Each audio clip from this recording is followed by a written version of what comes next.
lesiones del húmero, específicamente fracturas a nivel del húmero. ¿Ya?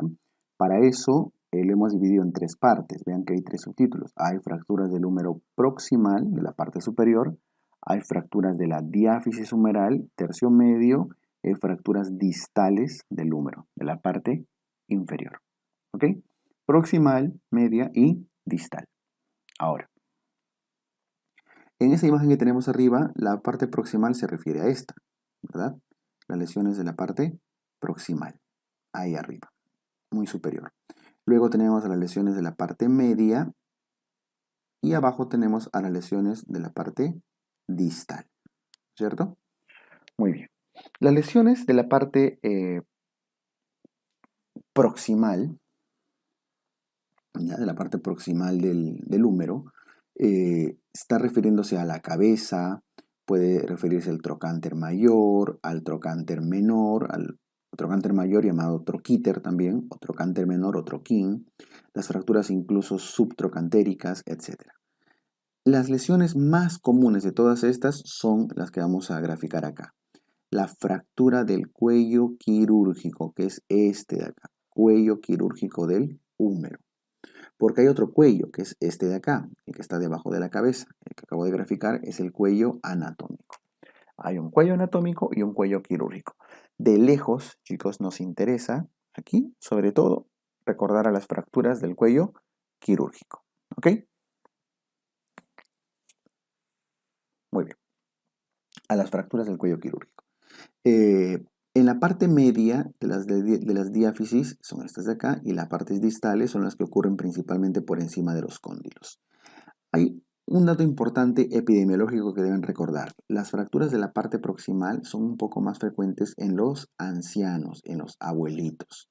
Estas fracturas de la diáfisis de la parte media son un poquito más frecuentes en los jóvenes adultos. Y los de la parte inferior son, como es esta zona que hemos graficado ahí, es una zona, un centro de osificación, es un poco más frecuente en los niños. ¿Ya? De forma general, por supuesto que no es completamente exacto. En general, ancianos arriba, jóvenes al medio, niños abajo. ¿Ya? La fractura más frecuente de la parte superior corresponde a las fracturas del cuello quirúrgico, ya eso ya hemos comentado. Es una fractura patológica. ¿Por qué es patológica? Porque está asociada a una debilidad del hueso, osteoporosis. De hecho, estas fracturas del cuello quirúrgico ocurren en abuelitos con osteoporosis. De frente, les pone un abuelito con antecedentes de osteoporosis que se ha caído, se golpeó el hombro, lo más probable es que se haya lesionado el cuello quirúrgico. ¿Ya? La clínica ya ni lo ponemos porque la clínica característica de las fracturas en general es DDD, ¿no es cierto? Dolor, deformidad y disfunción. Pero hay un dato clínico adicional que siempre les van a dar, el famoso hematoma de Enneking. El hematoma de Enneking es esta imagen, esta equimosis que vemos acá, que se forma en la parte del brazo e incluso con un foco en la parte del tórax, en la zona en la axila, casi. Si esta es la zona de la fractura, ahí está, una equimosis proximal y una equimosis distal. Esa es la famosa equimosis o hematoma de Enneking, muy característico. Entonces cuando les pongan, abuelito se cayó, se golpeó el hombro y tiene un hematoma en parte del brazo, el tórax, debe ser una fractura del cuello quirúrgico del húmero. ¿Ok? Muy bien. El tratamiento de estas lesiones del cuello quirúrgico del húmero pueden ser ortopédicos o pueden ser quirúrgicos. Ya sabemos que hay algunos criterios acá para diferenciarlos, ¿no? Pero la gran mayoría de veces es quirúrgica. Le voy a poner acá 3 cruces y en ortopédico una cruz. ¿Por qué la mayoría de veces es quirúrgico? Porque es una fractura, arriba lo hemos puesto, patológica, ¿no es cierto? Si es usualmente en abuelitos con osteoporosis, si lo dejamos a que consolide solito, espontáneamente no va a consolidar, así que la mayoría de veces tenemos que optar por tratamientos quirúrgicos, por fierritos, como estamos viendo acá, ¿ya?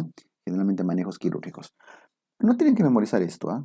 Que pueden ir desde con la colocación de clavos, con placas, fijadores ahí, como podría ser incluso la necesidad de una prótesis. Pero en general acuérdense, manejo quirúrgico.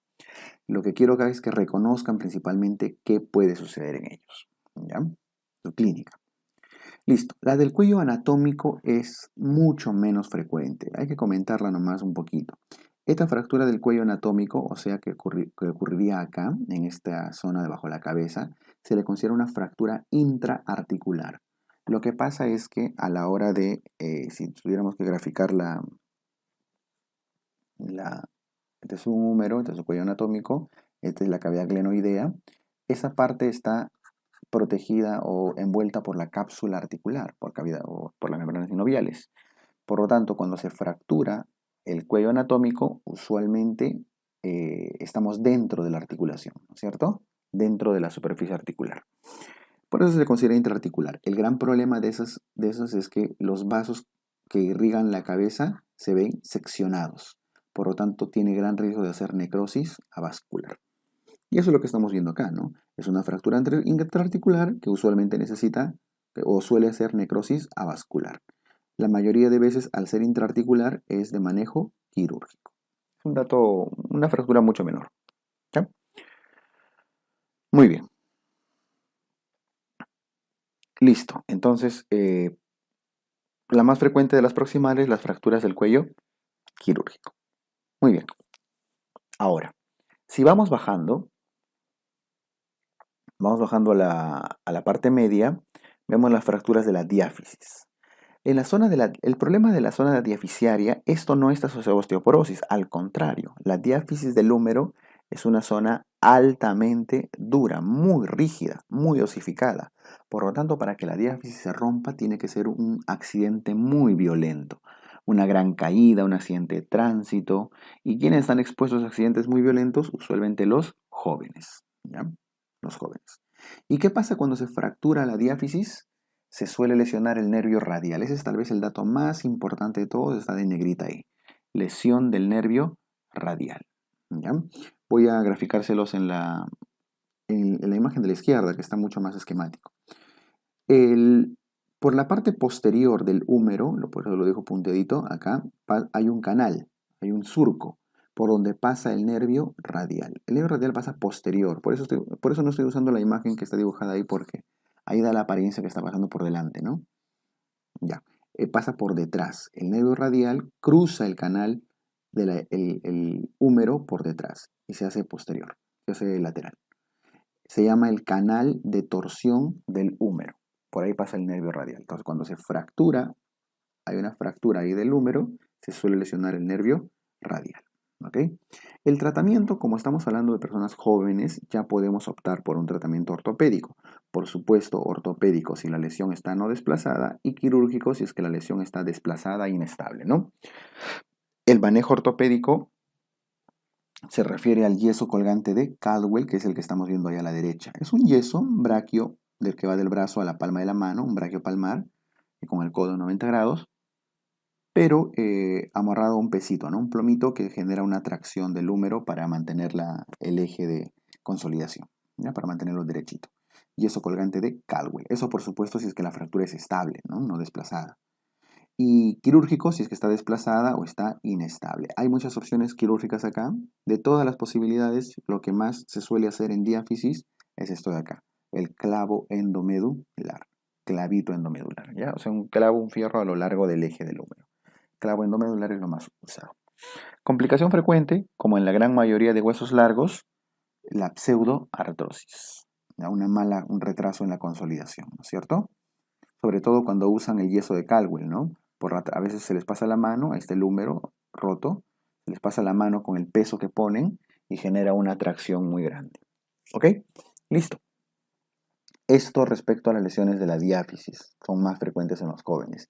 Y las fracturas distales, o sea, del tercio inferior del húmero, pueden ser de distintos tipos. La más frecuente de todas es la fractura supracondilia. 3 cruces le pongo. Se refiere a esta de acá. Si estos son los cóndilos del húmero, el cóndilo que va hacia el radio y el cóndilo que va hacia al cúbito, o a veces se le llaman tróclea también, ¿no? El cóndilo y la tróclea. Ya, la fractura que está por encima de esos cóndilos es la fractura supracondilia. Es más frecuente en niños, que es lo que hemos comentado ahí a la izquierda, y el gran problema es que esta fractura suele lesionar a esta estructura que pasa por delante, la arteria braquial.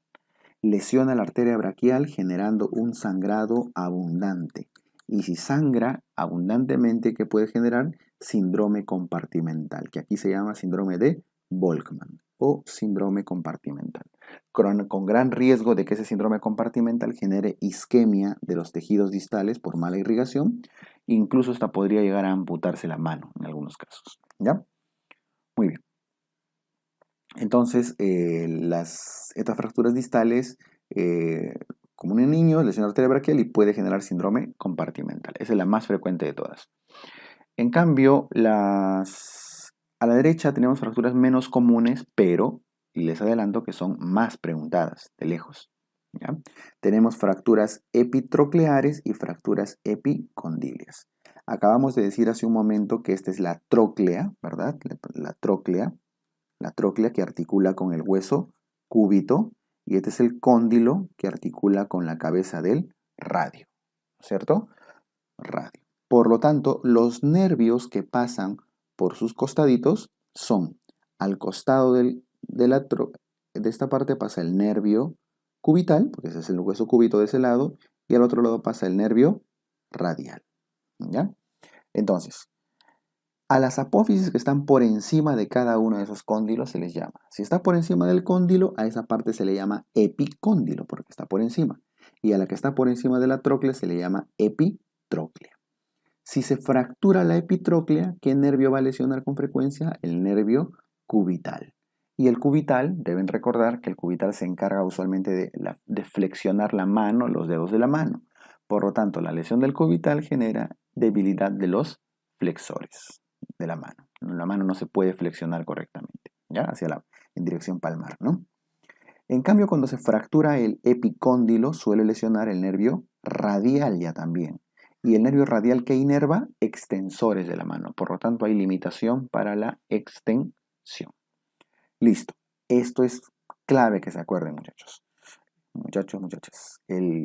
Cuando se fractura la epitróclea, lesiona el nervio cubital. Y cuando se fractura el epicóndilo, lesiona el nervio radial, con la respectiva pérdida de inervación de cada uno de ellos. ¿Ok? Muy bien. Estas son las fracturas más frecuentes tanto de la parte proximal, la parte media y la parte distal.